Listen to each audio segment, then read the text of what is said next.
আসসালামু আলাইকুম। সবাইকে স্বাগত জানাচ্ছি আমাদের কম্পিউটার ও তথ্য প্রযুক্তি ক্লাসে। আজকে লেকচার 12 এ আমরা দেখব সোশ্যাল নেটওয়ার্কিং এবং সাইবার ক্রাইম বা সাইবার অপরাধ সম্পর্কে।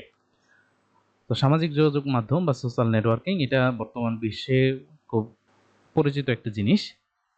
সামাজিক যোগাযোগ বলতে আমরা বুঝি যে ভার্চুয়ালি যোগাযোগ করা। যদিও সামাজিক যোগাযোগ মাধ্যমের কারণে আজকে আমরা বেশিরভাগ মানুষ অসামাজিক। তবে সামাজিক যোগাযোগ বলতে আমরা বুঝি যে ইন্টারনেটের মাধ্যমে বা ওয়েবসাইটের মাধ্যমে আমরা একে অন্যের সাথে বিভিন্ন লেখালেখি শেয়ার করা, ছবি প্রদর্শন করা, ভিডিও আপলোড করা বা ভিডিও কলে কথা বলা, এগুলোকে আমরা বলি সামাজিক যোগাযোগ মাধ্যম। এবং সামাজিক যোগাযোগ মাধ্যমের মধ্যে সবচেয়ে জনপ্রিয় হচ্ছে ফেসবুক। এবং এই ফেসবুক এটা চালু হয় 2004 সালে 4 ফেব্রুয়ারি। হার্ভার্ড বিশ্ববিদ্যালয়ে ছাত্র থাকা অবস্থায় মার্ক জুকারবার্গ ও তার কয়েকজন বন্ধু মিলে এই ফেসবুক প্রতিষ্ঠা করে এবং এটা সারা বিশ্বে খুব বেশি জনপ্রিয় হয়ে যায়। বর্তমানে প্রায় 2.9 বিলিয়ন লোক এই ফেসবুক ইউজ করে এবং ফেসবুকের সদর দপ্তর ক্যালিফোর্নিয়া ম্যানেলা পার্কে অবস্থিত এবং এটার বর্তমান সিইও মার্ক জুকারবার্গ। এই ফেসবুকে আমরা বিভিন্ন ছবি আপলোড করতে পারি, ভিডিও আপলোড করতে পারি, আমরা বিভিন্ন কিছু লিখতে পারি, আমাদের কথা শেয়ার করতে পারি বা আমরা আমাদের বিভিন্ন পরিচিত মানুষের সাথে চ্যাট করতে পারি, ভিডিও কল করতে পারি, এই ধরনের সুযোগ সুবিধা আছে। এরপর ফেসবুকের মতো আরেকটি সামাজিক যোগাযোগ মাধ্যমের নাম হচ্ছে টুইটার, যেটা 2006 সালে মার্চ মাসে যাত্রা শুরু করে এবং যেটা সিইও জ্যাক ডোরসে। তবে টুইটার আর ফেসবুকের মধ্যে খুব বেশি পার্থক্য নেই। মেইন পার্থক্য যেটা সেটা হচ্ছে যে টুইটারে সর্বোচ্চ 280 ওয়ার্ড বিশিষ্ট কোনো টেক্সট এখানে শেয়ার করা যায় এবং এই যে ছোট ছোট টেক্সট, এই টেক্সটগুলোকে বলা হয় টুইট এবং এই টুইটারের সদর দপ্তর সান ফ্রান্সিসকোতে অবস্থিত। এরপর আছে ইনস্টাগ্রাম এটা সাধারণত ছবি বা ভিডিও শেয়ার করার জন্য এই ইনস্টাগ্রাম ব্যবহার করা হয়। এই ইনস্টাগ্রামে ছবি খুব সুন্দর এডিট করা যায় বা ফিল্টারিং করা যায়, যে কারণে ইনস্টাগ্রামটা ছবি শেয়ারের জন্য খুব বেশি ব্যবহৃত হয়। এই ইনস্টাগ্রামে যাত্রা শুরু হয় 2010 সালের 6 অক্টোবর। কেভিন সিস্টেম ও মাইক ফ্রিজার এটা যাত্রা শুরু করে, তবে 2012 সালে ফেসবুক এটা কিনে নেয়।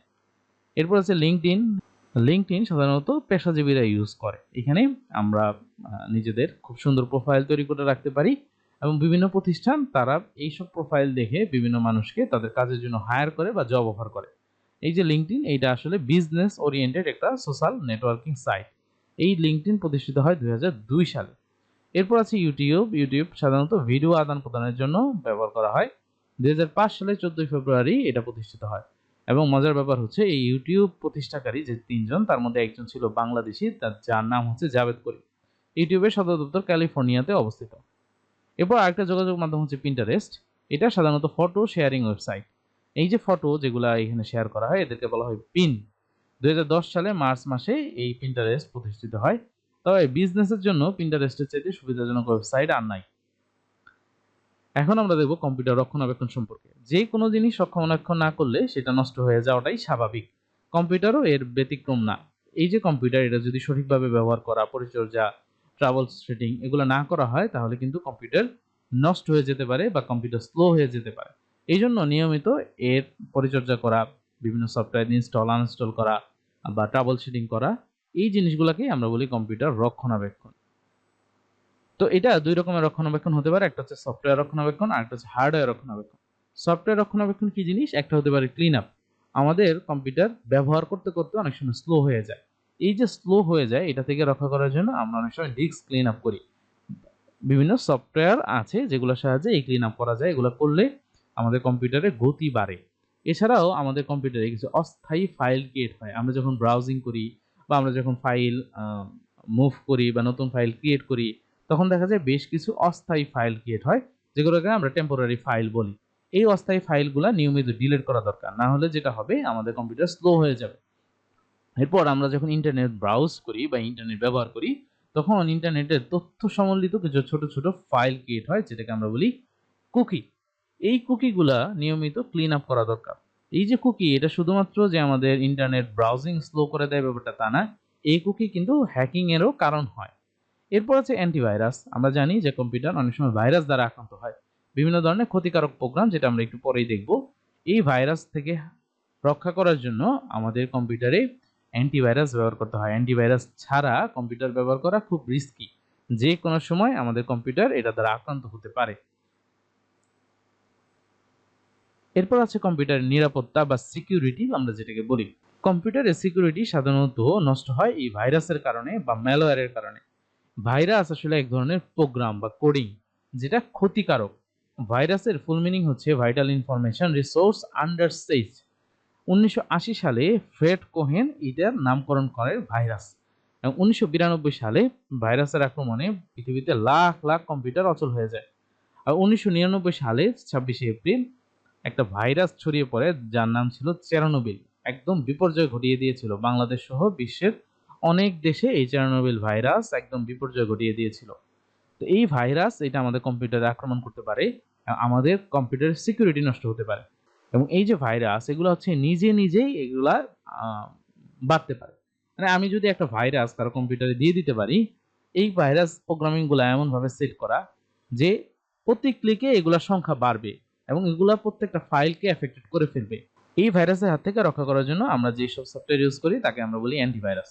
এই অ্যান্টিভাইরাস এক ধরনের ইউটিলিটি সফটওয়্যার, যে ইউটিলিটি সফটওয়্যারটা আমাদেরকে ভাইরাসের হাত থেকে রক্ষা করে। এই অ্যান্টিভাইরাসটা সে চিনতে পারে যে কোনটা আসলে ভাইরাস ফাইল, এবং সে এই ভাইরাস ফাইলগুলোকে ডিলিট করে দেয় বা টার্মিনেট করে দেয়।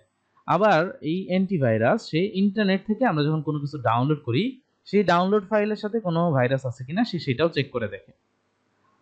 এরপর আমরা দেখবো সাইবার ক্রাইম বা সাইবার অপরাধ। সাইবার অপরাধ বলতে আমরা বুঝি ইন্টারনেট ব্যবহার করে যে অপরাধগুলো করা হয় তাদেরকে আমরা বলি সাইবার ক্রাইম বা সাইবার অপরাধ।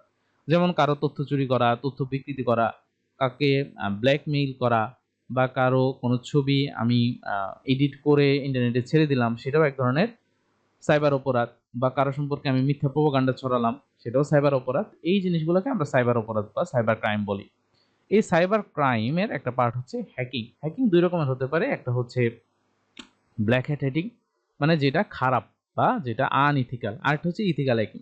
ইথিক্যাল হ্যাকিং বলতে আমরা বুঝি যারা আসলে এই যে সাইবার ক্রাইম করে, এই সাইবার ক্রাইমের হাত থেকে রক্ষা করার জন্য বিভিন্ন প্রতিষ্ঠান বিভিন্ন হ্যাকার নিয়োগ করে, তাদেরকে আমরা বলি ইথিক্যাল হ্যাকার, যারা আসলে হ্যাকিং এর হাত থেকে সাধারণ মানুষকে রক্ষা করে বা কোনো প্রতিষ্ঠানকে রক্ষা করে।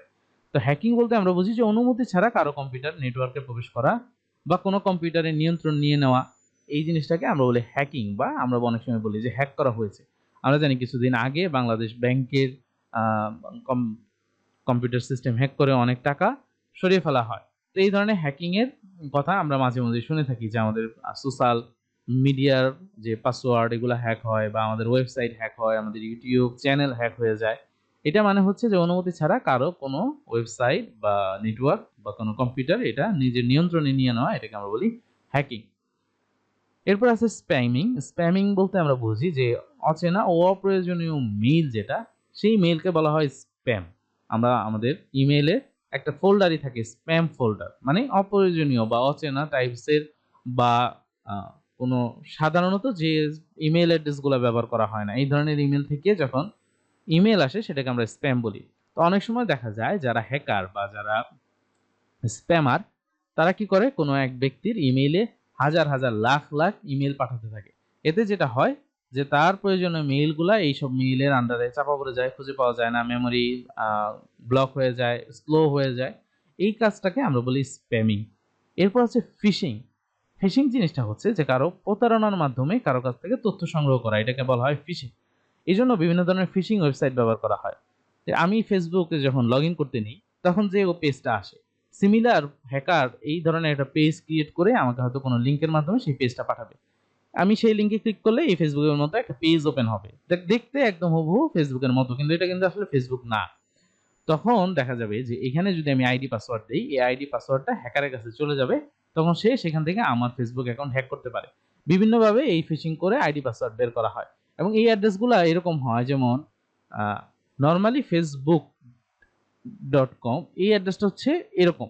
এটারই একটা ফিশিং ওয়েবসাইট হতে পারে যে ফেস বি ও এর জায়গায় একটা জিরো দিয়ে দিল k.com। যে জিনিসগুলো বুঝতে খুব প্রবলেম, মানে এই যে ও আর জিরো এটার পার্থক্য কিন্তু খুব সহজে বোঝা যায় না, এই ধরনের প্রতারণাকে আমরা বলি ফিশিং।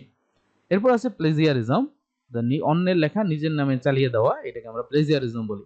তো এটা সাধারণত দেখা যায় যে বিভিন্ন রিসার্চের ক্ষেত্রে এটা ঘটে থাকে। রিসার্চ বা অ্যাসাইনমেন্ট আমরা কি করি, আরেকজনেরটা কপি করে নিজের নামে চালিয়ে দিই। তো এই যে প্লেজিয়ারিজম, এটা ধরার জন্য বর্তমানে বিভিন্ন ধরনের সফটওয়্যার ব্যবহার করা হয়। এরপর আছে সাইবার সিকিউরিটি। এই যে আমরা সাইবার অপরাধ দেখলাম, এই সাইবার অপরাধ বা সাইবার ক্রাইমের হাত থেকে রক্ষা করার জন্য আমরা আমাদের কিছু সিকিউরিটি মেজার নিতে হয়। যেমন একটা হচ্ছে ব্যাকআপ। ব্যাকআপ বলতে আমরা বুঝি আমার কম্পিউটারে যে ফাইলগুলো আছে এই ফাইলগুলোর একটা ব্যাকআপ ফাইল তৈরি করে রাখা। কারণ যে কোনো সময় আমার কম্পিউটার ভাইরাস বা ম্যালওয়্যার দ্বারা আক্রান্ত হতে পারে। আমার সবগুলা ফাইল হ্যাকার হ্যাক করে নিয়ে যেতে পারে বা এনক্রিপ্টেড করতে পারে। অনেক সময় আমরা দেখবো যে আমাদের ফাইলের শেষে একটা নতুন ধরনের এক্সটেনশন যোগ হয়। এক্সটেনশন সম্পর্কে আমরা আগেই পড়েছি, যেমন .jpg, এটা হচ্ছে একটা ইমেজের এক্সটেনশন। অনেক সময় দেখবো যে আমাদের এই ডটের পরে xyz, mx, lx এই টাইপসের কোনো একটা এক্সটেনশন যোগ হয়ে থাকে। এই অ্যাটাকটাকে আমরা বলি ম্যালওয়্যার। মানে সে এসে আমার কম্পিউটারে সব কিছু সে এনক্রিপ্টেড করে ফেলে।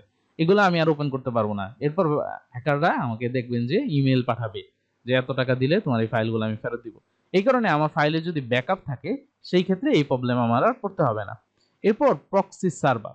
প্রক্সি সার্ভার ব্যাপারটা হচ্ছে যখন আমি ইন্টারনেট ব্রাউজ করি, তো আমার আর আমি যে ওয়েবসাইটটা ব্রাউজ করছি এটার মাঝখানে একটা সার্ভার আমি ইউজ করি, যেটাকে বলা হয় প্রক্সি সার্ভার।